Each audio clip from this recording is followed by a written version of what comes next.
ce journal par l'intense activité diplomatique d'Israël, en particulier le discours que Yair Lapid doit prononcer ce soir à la tribune des Nations Unies. Et oui, effectivement, selon l'entourage du Premier ministre israélien, celui-ci devrait annoncer lors de son intervention qu'il est favorable à la création d'un État palestinien et favorable également au fameux principe de 2 États pour 2 peuples. C'est ce que l'on a qualifié une vision d'espoir. Cette démarche pourrait lui avoir été dictée par le roi Abdallah de Jordanie, que Yair Lapid a rencontré avant-hier soir à New York. Le second dossier que Yair Lapid abordera sera celui des accords d'Abraham. Lapid devrait inviter d'autres pays arabes à rejoindre ces accords d'Abraham. Le Premier ministre exprimera également son opposition à tout accord entre l'Iran et les puissances sur le nucléaire iranien, mais il tentera de ne pas fâcher l'administration Biden.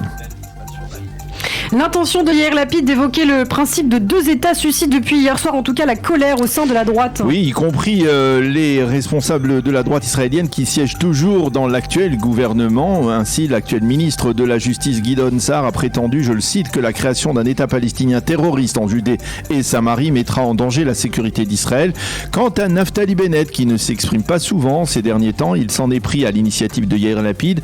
Il s'agit d'une démarche contraire à toute logique et qui n'est pas réalisable, a-t-il dit, même opposition à une telle démarche de la part du ministre Ze'ev Elkin au sein du Likoud. Bien entendu, on accuse Yair Lapid de vouloir céder des parts de la terre d'Israël. Le Likoud a accusé le Premier ministre de vouloir créer un État palestinien à la frontière de Kfar Saba, de Netanya et de l'aéroport Ben Gurion. Par contre, à gauche, on notera la satisfaction de la nouvelle présidente du parti Meretz, Zahava Galon, qui a félicité Yair Lapid pour son intention et qui l'a appelé même à rencontrer prochainement Abou Mazen. Et puis en marge des travaux de l'Assemblée Générale des Nations Unies, Yair Lapid s'est entretenu durant la nuit avec Liz Truss, la nouvelle première ministre britannique. Et selon le Daily Telegraph de ce matin, lors de cette rencontre, Liz Truss aurait annoncé à Lapid que son gouvernement envisageait favorablement l'option d'un transfert de l'ambassade de Grande-Bretagne de Tel Aviv à Jérusalem. Truss aurait affirmé à son homologue israélien qu'elle comprenait l'importance et la sensibilité d'une telle démarche. Il faut souligner que même lorsqu'elle était chef de la diplomatie britannique, Liz Truss avait déjà exprimé cette même intention de transférer l'ambassade britannique à Yair Lapid. Au cours de sa rencontre avec Truss la nuit dernière, le Premier ministre israélien a évoqué le dossier iranien. Il a affirmé que si un accord devait être signé avec les Iraniens, il faudrait qu'il soit plus solide et à plus long terme, un accord qui offre à Israël un maximum de garanties. Et puis Lapid a réagi de New York à des accusations portées par Benjamin Netanyahou. Oui, dans une vidéo, Netanyahou a accusé Yair Lapid d'avoir cédé, je cite, aux exigences libanaises afin de parvenir à un accord sur le tracé de la frontière maritime entre le Liban et Israël. Nasrallah a menacé d'attaquer la plateforme gazière israélienne de Karish et Lapid a pris peur et a reporté la mise en exploitation de Karish, a lancé hier Netanyahou dans cette vidéo de New York. Lapid s'est empressé de répondre au chef de l'opposition. Ses propos sont irresponsables. Il porte atteinte au pourparlers avec les Libanais et affecte les intérêts économiques et sécuritaires d'Israël, a dit Lapid.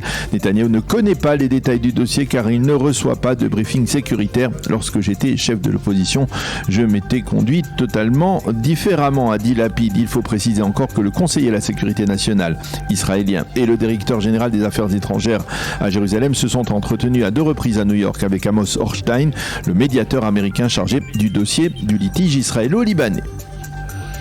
Et puis retour en Israël, Daniel, avec un nouveau développement sécuritaire assez préoccupant. Oui, en effet, durant la nuit, un chauffeur palestinien a forcé un des postes de contrôle à l'entrée de l'aéroport Ben Gurion à proximité de l'autoroute numéro 1, Jérusalem-Tel Aviv.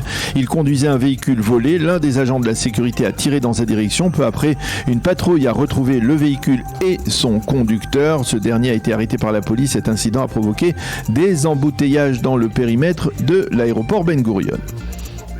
Et puis très rapidement, nous terminons par une nouvelle importante. L'État d'Israël se prépare actuellement à l'arrivée d'une vague massive d'Aliyah en provenance de la Russie. Oui, cette vague qui s'est développée, il faut le rappeler, depuis le début du conflit avec l'Ukraine pourrait prendre une toute autre dimension après l'annonce par Vladimir Poutine de la mobilisation de plusieurs centaines de milliers de réservistes russes afin de mener une offensive majeure en Ukraine. Selon certaines sources, Poutine pourrait tout simplement fermer les frontières de la Russie et empêcher des réservistes de fuir avant d'être mobilisés. L'annonce de Poutine a entraîné un début d'exode et les vols au départ de la Russie vers des pays voisins affichent tous complets.